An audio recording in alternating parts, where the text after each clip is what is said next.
रिंचाप फैयालै आं रागा जोंदों दिनैनि बे अल इउटिउबर भिडिअ'आवहाय माबायदि नांदों आं खुसिखौ एक्सप्लेन खालामनो हाला ओरैबायदि गोजोननाय मोन्दों खनसे फिसिदोंलाय ओरै बर' इउटुबार्सनि रागाव मोजां सिउला जोब्बाय माने बिराद गोजोननाय मोन्दों आं सानाखैमोन माने गासिबो खौसे जानानै फैलायगोनखौ नाथाय आं दा बुंनो हाला आरोना माने आं बुंनो हाला आरो आं बिराद गोजोनबाय आरो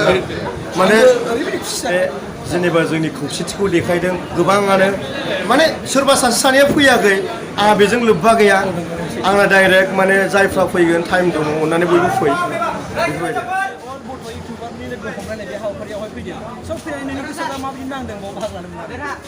So I'm जोबोद happy नांदों जिहेतु बड' इउटुबार्स भिजा 2022 नि जितु मेन थांखिया बेखौ खिथाग्रोनोसै फार्स्टआवहाय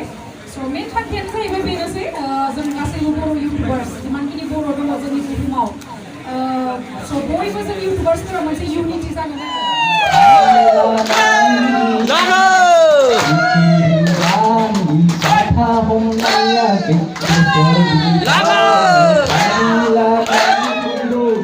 आंनि इउटुब चेनेलनि मुङा जाबाय आं श्री रैमालु बर' आंनि चेनेलनि मुङा जाहैबाय BTRInfo स्टुडिअ आंनि भिडिअआ बांसिन मटिभेशनेल जायो BTRInfo स्टुडिअ थेंक इउ बयबो साबस्क्राइब खालाम दे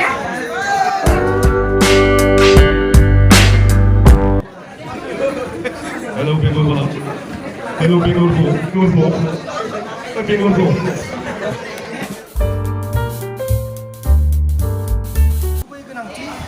मदद खालामनाया गुबै गोनांथि आं बेखौनो बुंनो सानो जाय बिथांमोना गोदान फैदों साबस्क्राइब खालामबानो जाबाय अननानै जोङो बे स्ट्रं जानोबो सोलोंनांगोन आरो बेबो मोनसे जुदि जों ससियेल मिडियायाव फैदोंबा जोङो मेन्टेलिटि स्ट्रं बा गोसो स्ट्रं गासिबो स्ट्रं जानानैसो जोङो ससियेल मिडियायावहाय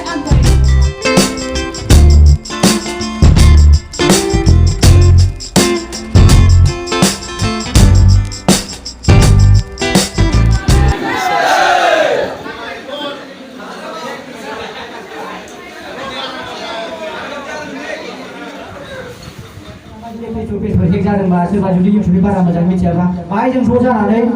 बे मिथिंखौ खुंनायनिया बेनो जों बयबो हेल्प खालामलायनांगौ नों जायगायाव आं गैयावनो बेबायदि हेल्प खालामलायनांगौ बेवहाय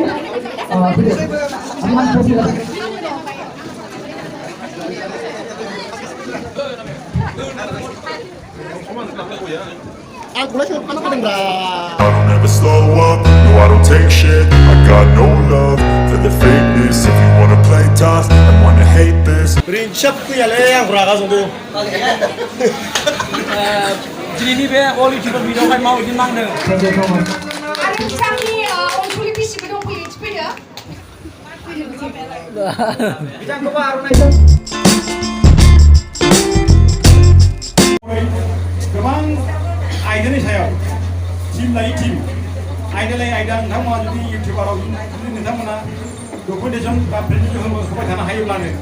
नोंथांमोननि इउटिउबार साइडआबो चेनेलबाबो बयजोंबो अनसायजागोन आं बेखौ मिथिं खालामो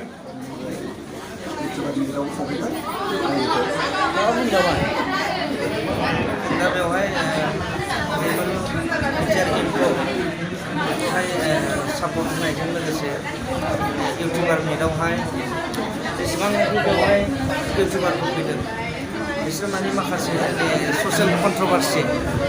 जेनेबा जोंनि लाइमोनफोरा ससाइटियावहाय जोंनि इउटिउबावहाय हगारनायनि गेजेरजों बा फेसबुकाव हगारनायनि गेजेरजों माखासे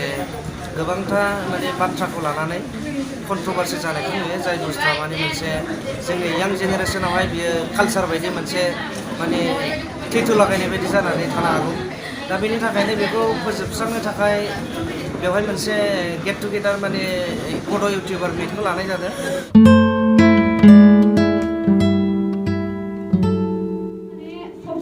गावबागाव निजा निजा कन्टेन्ट लानानै माने मोजाङै बेफोरबायदिनो आवगायलांनांगौ आरो आं गावनि सायावबो एसे बुंनो सानदों आरो आंथ' मालाबाबो सानाखैमोन जे इन फिउचार आं बेबायदि इउटिउबार जागोन बा जोंनि बर'नि बा मा बर'फोराल' नायनाय जायो जोंनि बर'फोरखौ नायबा माने खामानि मावलांगोन होननानै आङो दिनैनि बे 2022 मिटनि गेजेरजों आं आसा खालामबाय बे इउटुब मिडिया साक्सेस जाबाय बयबो लोगो मोनदों जों बिराद मोजां मोनदों आरो स' आं ओरैबायदि मोजां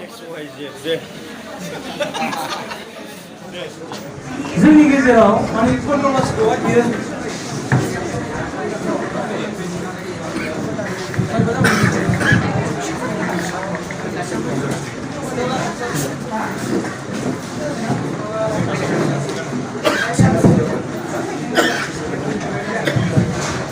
माने कन्ट्रभार्सिखौहाय बानायनानै होयो स' आं सिगांनिफ्राय सानबाय थादोंमोन जोंनि इउटुबारफ्रा जेन' गावजों गाव धोरोमनि बखिलाया आरो जोंनि मा होननानै बुङो आं ओरैबायदिबो बुंबावदों आरोना जों दिनै बाहाय गुबुन गुबुन जिल्लानिफ्राय फैदों दा बेनि गेजेरावहाय जों एसेबांनाखि गिदिर आरो गेजेर आरो गाहाय गैयामोन जेनेबा गावबा गाव ओनसोलफ्राव थांलायोब्ला जों एसे मबाइल रायलायो मालाबा ट्रेभेलिं हरनाय माबा थांनाय जेन' इउटुबार आरो इउटुबारफोरनि गेजेराव जेन' इउनिटिखौ लाबोयो आरो नैबे दिनैनि जेनाखि गासैबो बर' इउटुबारनि लोगो हमलायलायनाय बे मिट खेलायनाय बेनि गेजेरजों आरो उनाव जोंनि जेनाखि गासैबो बर' इउटुबारफोरनि गेजेरावहाय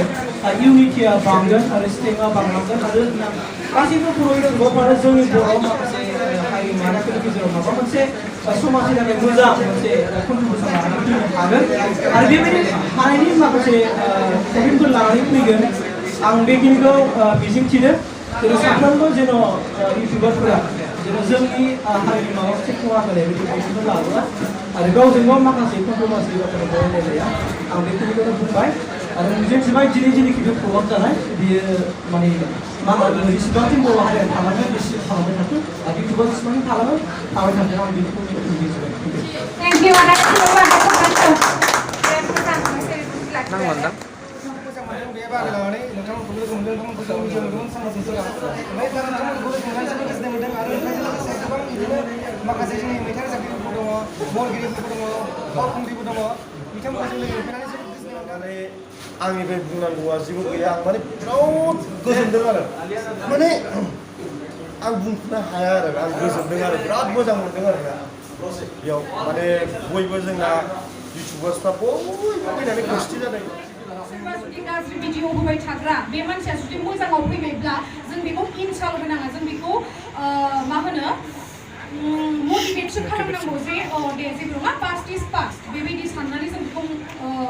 मटिभेटसो खालामनांगौ बे नङा जे नोङो बेबायदि भिडिअ बानायोमोन नों दासो मानो बिदि खालामखो बेबायदि होननानै जों बेखौ इनसाल्ट खालामनाङा जुदि बेबायदि होननानै जों इनसाल्ट खालामोबा बेबायदिनो थाबाय थागोन जेब्लाबो माने चेन्ज जानाय नङा आरोना